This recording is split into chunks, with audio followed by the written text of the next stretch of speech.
from not having a deposit through to actually signing a contract and buying the first investment property, we need the banks on our side. Without borrowing money, it's very hard to buy property. Your income is going to then directly correlate to how much money you can borrow from the bank, the budget in which you're going to have to spend on the property. There are different first home buyer incentives in each state. You can do some Googling and understand what the first home buyer incentives are for your state. Take advantage. As soon as you buy your first property, you are no longer entitled to first home buyer incentives. A lot of people can obviously save money, but very few people know how much money they need to buy a property, and they don't know how to build out a savings plan. Based on our income, and let's hypothetically say we're a first home buyer earning $80,000 a year, the bank will roughly lend us 6 to 7 times our income. 80 grand a year, the bank's going to lend you around about $500,000 to $600,000. If the bank's willing to lend us $600,000, and let's hypothetically say we live inside of New South Wales, there is a thing called the First Home Loan Deposit Scheme. You can buy your first property with a 5% deposit, no lender's mortgage insurance, no stamp duty. Essentially what that means is you need 5% of the property value to buy a property. 5% of 600 grand,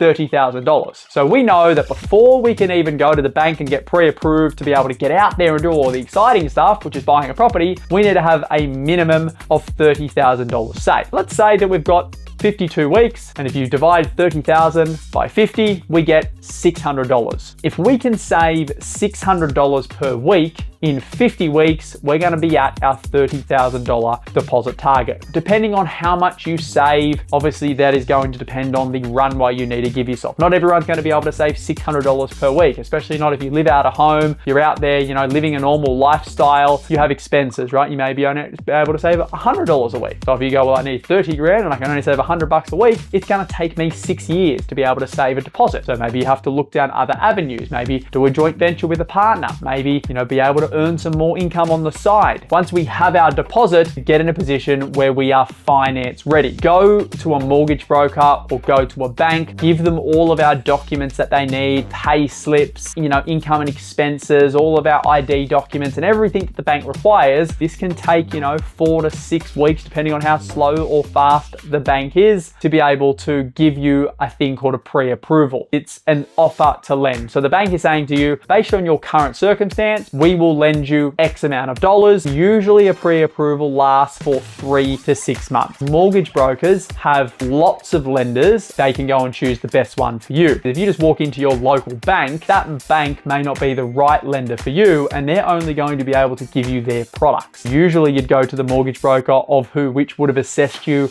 at step number 1 when we have an understanding of how much we can borrow on our income. So you go back to that mortgage broker and say, I've got my deposit now. Here's all of my income and expenses and statements and all the rest of it. People often forget, they don't understand terms and conditions. Every bank is different. Does that bank not like certain postcodes? Because sometimes they will only lend you 70% of a property's value if it's in a high density area, for example. So you want to understand what the conditions are of the pre-approval. You want to make sure that you're actually searching in the right location and you're going out there and looking to buy an asset that appeals to the bank. Because if you can tick all of the bank's boxes, you're going to be able to buy an asset of which is likely to be a very good asset, because the banks like good assets naturally. The actual property search, which is where most people get stuck in the wild property market, speaking with real estate agents, going to open for inspections, trying to work out what everything means and which properties are good, which properties are not bad. Before you start searching, try and get clear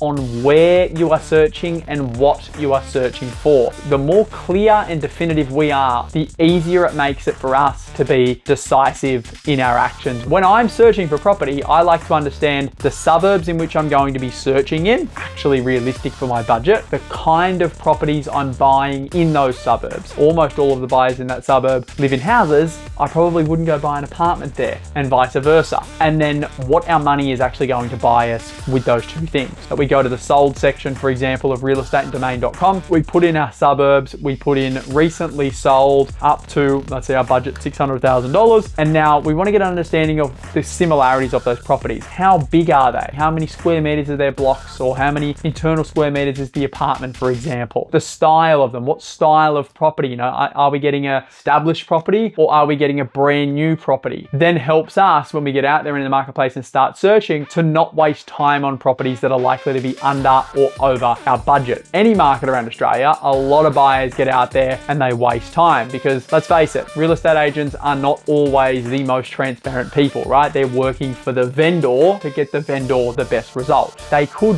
underguide properties, for example, which means you're going to go in there and think, oh wow, it says 550 to 600,000 on the internet. Reality is they're just saying that because they want to get lots of people interested in the property, and then it sells for 800,000 because a lot of people get caught up in, you know, the beautiful ads and the copy and the agent saying, yeah, you've got a really good chance of being able to secure this, when the reality is they're doing that to be able to generate interest. So if you're looking at this property as being your owner-occupier property that you're going to live in for the next 20 years, you're going to be looking at it through a different lens, right? Because it's much more personal. It's going to be your home. If you're buying the first property as an investment property, you can be more objective with the decision. And it's just the investment. It needs to be based on our numbers. The pointy end and the exciting part where a lot of buyers can get nervous and come unstuck or make mistakes, which is obviously the due diligence and the negotiating of the asset we are trying to buy. Where a lot of people go wrong is that before they do their due diligence, they start talking dollars and cents with the agent. Now, talking dollars and cents and then having an agreement on price and then doing your due diligence and finding out things that you now can use as leverage, it's hard to then come back and negotiate down. To uncover any little bits of gold that we can then use as leverage in our negotiation, or any little bits of gold we can find to then obviously help us understand, well, what we're willing to pay for the property based on the potential for us to have to spend a little bit more money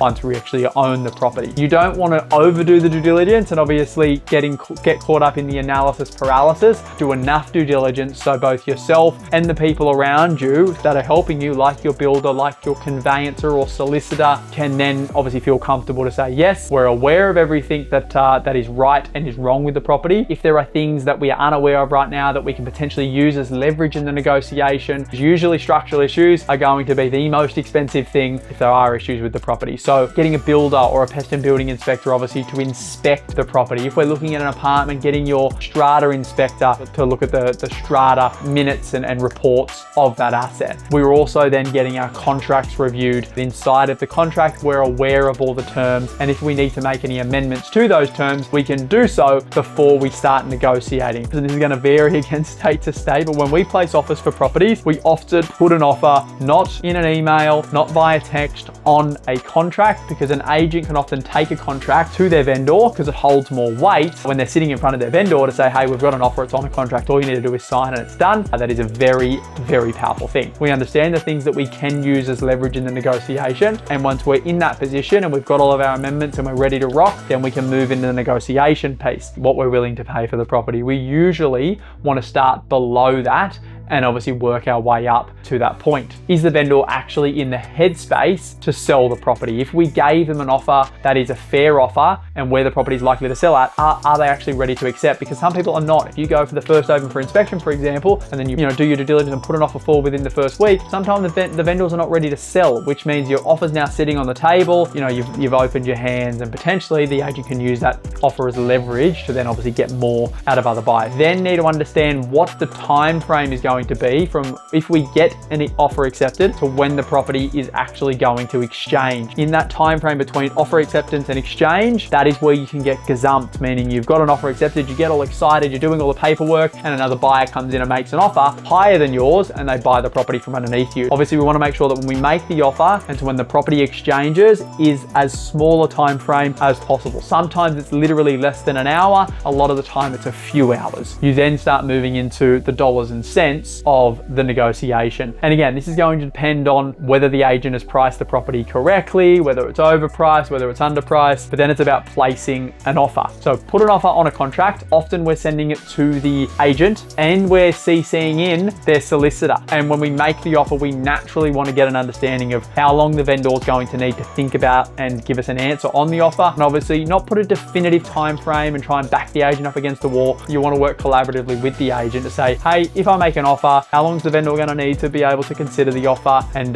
when will you be able to get back to us? And that obviously manages your own expectations. The negotiation is going to unfold, and it's obviously very important that you have an understanding of what the property is actually worth to you, what your limit is, and what you are willing not to go over. And obviously stick to that, because budget is obviously very important, but you need to make sure it's also realistic. We've got offer and acceptance, the contracts have exchanged, and now we're moving into our settlement period, which can vary. It's often somewhere around that 6-week period. And during that settlement period, this is obviously when we're getting our unconditional finance. We're getting loan documents sent across to us so we can sign those loan documents. We're giving them back to the broker. Our conveyancer or solicitor is liaising with the vendors, conveyancer or solicitor, to set up the settlement dates. As we move through that 6-week period, we're obviously getting to the date where, the bank obviously transfers the money into the settlement account. You put your deposit into the settlement account, and obviously settlement occurs, and you get the keys to the property. Now, there's a few things that you can do during this time, like getting early access to the property, which is often negotiated in that due diligence phase. For example, if you want to get, a builder in there, for example, to measure up a new kitchen or, new bathrooms, so you can start the process of ordering bits and pieces and starting to engage trade. So when you settle, you obviously made progress there. Often people want to measure up the furniture, for example. So you can negotiate those things, and you are entitled to one inspection regardless of if it's negotiated or not, which is called the pre-settlement inspection, which usually takes place 1 to 2 days before you settle on the property. You'll walk through the property with the real estate agent, which is obviously pre-arranged, to make sure that the property was in the same condition as when you purchased it. And if it's not, you can actually negotiate certain things off the price because you didn't purchase the property in that condition.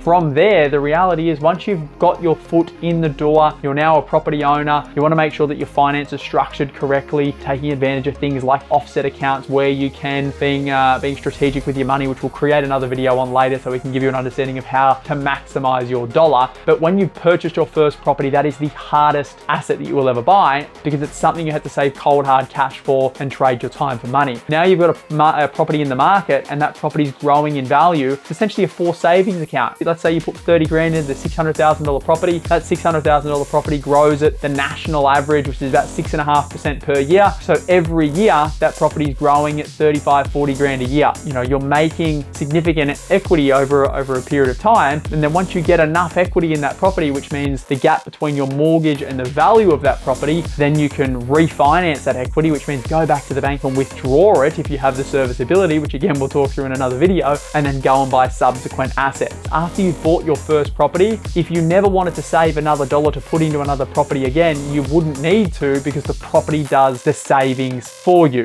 As you can see, we've just taken you from not having any money to buying your first property, broken it down in very simple steps. So I hope that helped. Please leave a comment, like, subscribe, and if there's any other topics that I can cover off, please put them in the comments below, and we'll continue to add as much value as possible. Take care.